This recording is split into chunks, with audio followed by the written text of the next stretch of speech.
Ronald, queria fazer algumas considerações sobre o transtorno do espectro autista, tá? E vou falar como minha experiência como psiquiatra, enfim.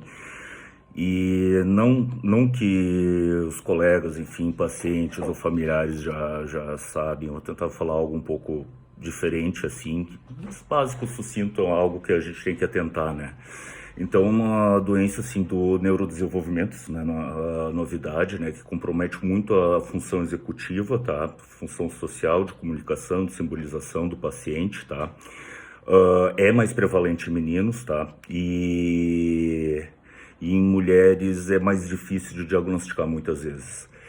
Então, é uma doença do neurodesenvolvimento, acho que isso não é novidade, tá? E é uma doença, assim, que eu acho que merece um olhar diferenciado, assim, pelo pediatra infantil, tem que passar por uma avaliação, segundo a minha opinião, pelo psiquiatra da infância e adolescência, de um neurologista que tem experiência. Inclusive, estou fazendo esse vídeo em função de um vídeo que meu colega Adolfo fez,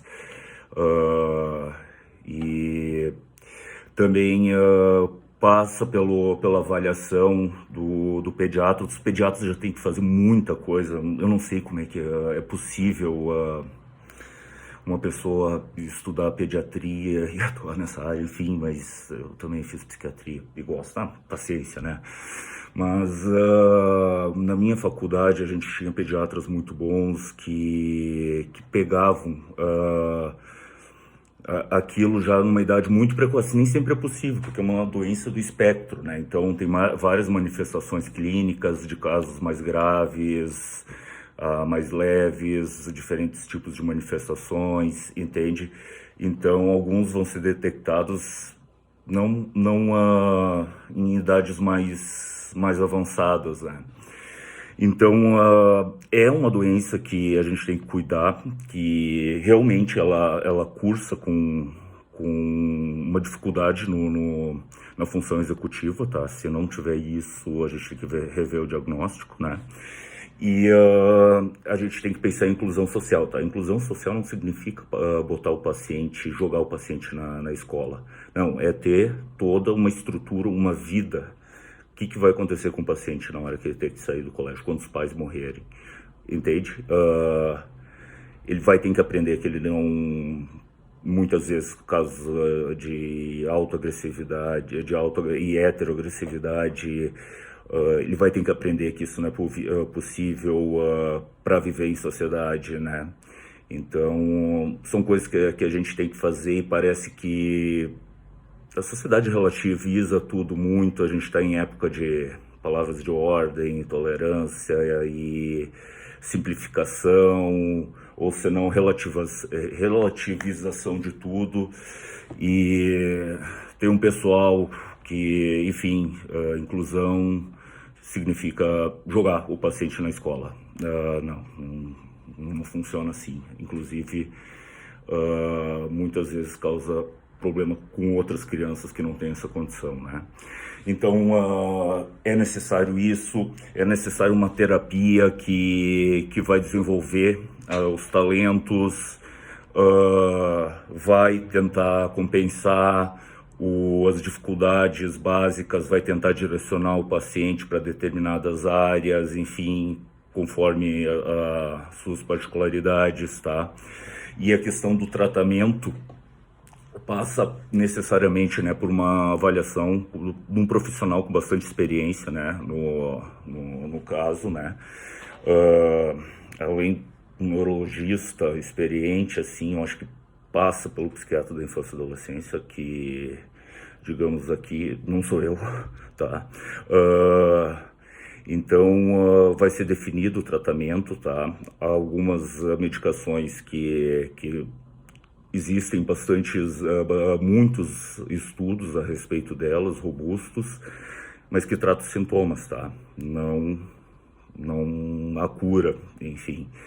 E nesse embalo, eu gostaria, assim, de dizer que a gente tem que ter cuidado, orientar os familiares, se preocupar também com a saúde dos familiares que estão em volta, É uma função nossa também, tá? Assim, muitas vezes como paciente com demência, né? Não é apenas o paciente em si, a gente tem que tratar também da pessoa, claro, encaminha para outro colega, né? Mas que está junto, o cuidador, né?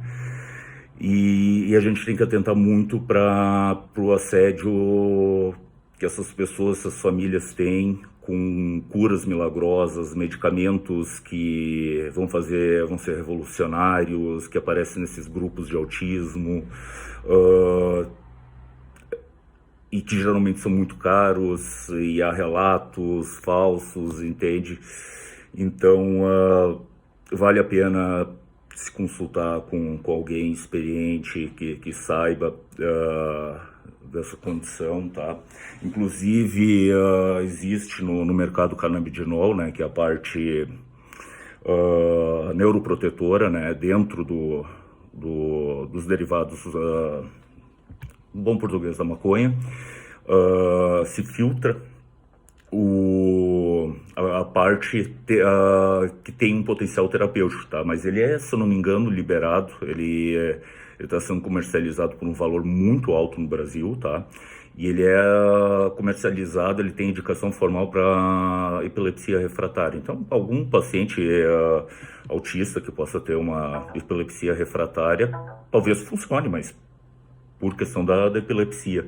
Não existem estudos, e por relato de colegas sérios, enfim, especialistas, tiveram pouca resposta quando fizeram o uso off-label, né, dessa medicação. Então, existe todo um investimento, e essa medicação tem que ser vendida. Então, eu tenho acompanhado muito e tenho sido também um pouco assediado para prescrever essa medicação. Que mais? É muito comum, talvez uma curiosidade, é muito comum que seja útil para os colegas, o uso da risperidona, tá? E a risperidona a gente tem que ter, além de ser muito estudada, ela é muito boa para controlar a impulsividade, sabidamente, né? E agressividade, mas também ela é reconhecida por aumento da prolactina, tá? Que a longo prazo não pode não ser interessante, tá? E a ponto de dar galactorreia em homens, enfim. Mas muitas vezes existem estudos, tá? Mas os estudos foram feitos com a paliperidona, tá? Que é o princípio ativo, é um metabólito ativo da risperidona, tá? Depois que ela é metabolizada, né? Com paliperidona e o uso de aripiprazol, que, se eu não me engano, também é bastante utilizado e tem uma indicação formal no autismo, né? Quando tu combina o aripiprazol, muitas vezes tu não quer retirar a risperidona, ela tá aumentando muito a prolactina, pode-se usar a estratégia de usar uma dose pequena, baixa, agora existem gotas de titulação de aripiprazol, para neutralizar o efeito da hiperprolactemia que a risperidona pode causar, né? Já em pacientes adultos, já fiz isso, não funciona muitas vezes. Nas vezes que funcionou, deu uma diminuída discreta na prolactina, tá? Mas é uma estratégia que a gente pode lançar a mão. Então, o que eu tenho para falar é isso. Eu gostaria que algum colega, o Adriano, o Adolfo, que fizeram neuro, fizesse um vídeo de resposta, enfim, que ajudasse, que a gente pudesse contribuir com uma visão mais múltipla, né, mais da parte do estudo deles sobre a questão do autismo, né? E só abre um olho com picaretagem, né, galera? Então, é isso que eu tenho para falar. Boa noite.